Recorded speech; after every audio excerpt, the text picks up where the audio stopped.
Um, so Alex really wasn't communicating, wasn't talking, wasn't really making very many sounds. At age 3, we brought him to a neurologist and had him tested, and they provided the diagnosis of autism to us. Um, we basically did started with ABA, applied behavioral analysis, did that for many years, and then we weren't getting like the best results out of that, and he was also being homeschooled by his mom, and he was doing homeschooling all the way up until 2019. In September 2019, my wife was diagnosed with cancer, and at that point she said she reached out to Dana Johnson, who was his former occupational therapist when he was a baby, and said, we want to look for something, in addition to what we're getting right now, and something with a path forward if she knew of anything. And that's when Dana said that she had discovered the spelling to communicate and doing stuff with letterboard and all that stuff. So my wife took him down there, and I was working, and she brought him in for a session, and he was pretty much open from day one, on the letterboard. Like as soon as Dana started working on him, Dana says that doesn't happen very often, like it was really the only time she had ever seen something like that, where he just immediately started communicating and pretty openly communicating with the letterboard. So my wife sent me video of it, and I thought the same thing everybody else does, was what kind of mumbo jumbo, hocus pocus is this? It's like, it just didn't seem real. It just was, how is this possible?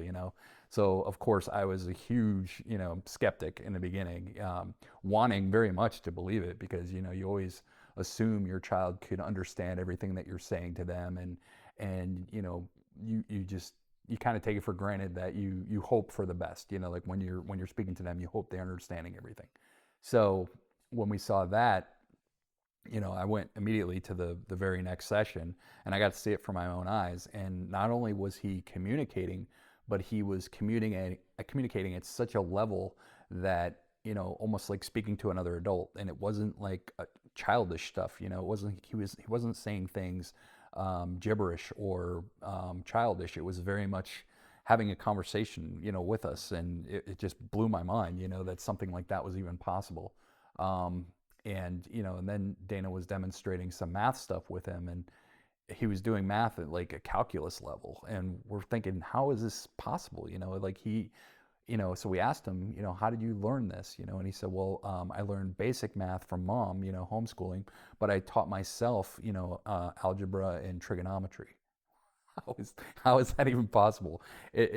But he can do this stuff, and I found out the hard way.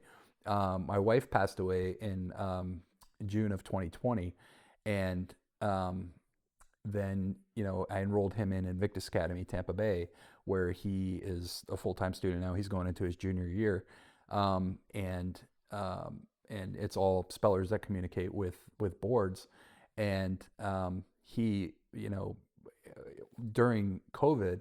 Um, they were homeschooling, and all of his lessons were college level, like YouTube videos of college professors giving these crazy math and crazy science courses that, I graduated from Florida State. I have a bachelor's degree, and it was way over my head. I was just like, I've never seen any kind of, so all the math was, plotting things on graphs and, things like that. And his teacher like puts a formula up of a graph, and says, okay, solve for X or whatever it was. But it was something, like way more complicated than solve for X. It was just this whole linear equation. And and then she says, Alex, what's the answer? And he immediately answered like 43.57 or whatever it was. And I said, well, he didn't do the graph. And she said, he doesn't need to. He does it in his head, like all of this stuff, and the numbers that he can do in his head, and the math that he can do in his head, like nothing I've ever seen before in my life. It's really phenomenal. Alex has always had really good, and this is one of the things that Dana said to us, was that I was doing therapy with him for years without even knowing him, with all these Lego sets, because he's been doing Legos since he was 3, 4 years old, because I was a big Lego fan when I was a kid. So we were doing so many Legos, which involved such fine motor, that putting together pieces and doing all these little things, that's why he's so successful with the boards, and he has such good motor control that he's able to point and do the keyboard and everything, whereas a lot of other spellers really struggle with the motor part of it, and it's getting their bodies to find the letters or finding a keyboard and all that stuff. So that's a big part of the reason why he was so open from the beginning, was because he has that really good motor control. Because that's a common misconception. A lot of people think that, with autism, it's it's more of a brain thing, where it's really not. It's just a brain body disconnect, and it's getting the body to having finer motor control. So when people say things like, more severe autism or less severe autism, it's not that. It's just having better motor control and having, better ability to regulate yourself.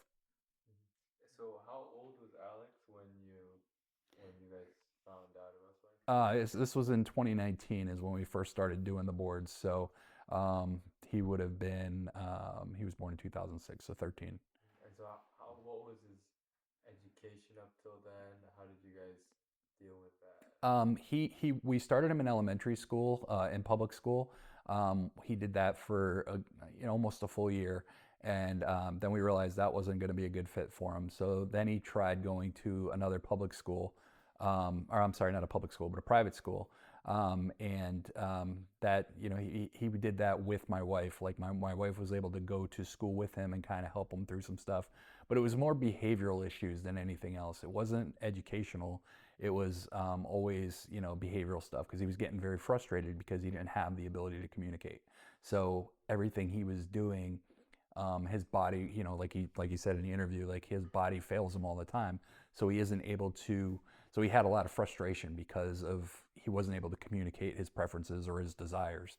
So that led to a lot of frustration for him. So then my wife was homeschooling him all the way up until the point where, she was diagnosed, and then she knew she wanted to get something, in place for him going forward. And that's when we found Dana and Invictus Academy. And so how did Alex's behaviors change once he could communicate? Tenfold. I mean, it was such a game changer, because he used to get very aggressive and very, because he would get so frustrated because he's trapped in his body, and he can't communicate to you what it is that he wants, or what his desires are. And even more frustrating is that he had limited, or he still has limited language. So sometimes what he says isn't what he means. So like if you ask him, hey Alex, what color is your shirt? And he'll say red, because he has red on his mind, but he knows his shirt is black. So it's just stuff like that is one of the biggest challenges that they have, is that they say it's that brain body disconnect, where you're thinking one thing but your body says another, or does it completely differently. So his behavior just became so much better, and he just had so much less aggression and so much less frustration, because of the fact that he wasn't able to communicate. So by able to, it's almost like, if you can imagine, like, walking around your whole life with like duct tape on your mouth, and then all of a sudden somebody peels it off, and you're like, oh my gosh, I can talk, I can communicate what it is that I want. It's like that sense of freedom and that sense of being able to express yourself. It's got to be, game changing, not just for us, but for him as well.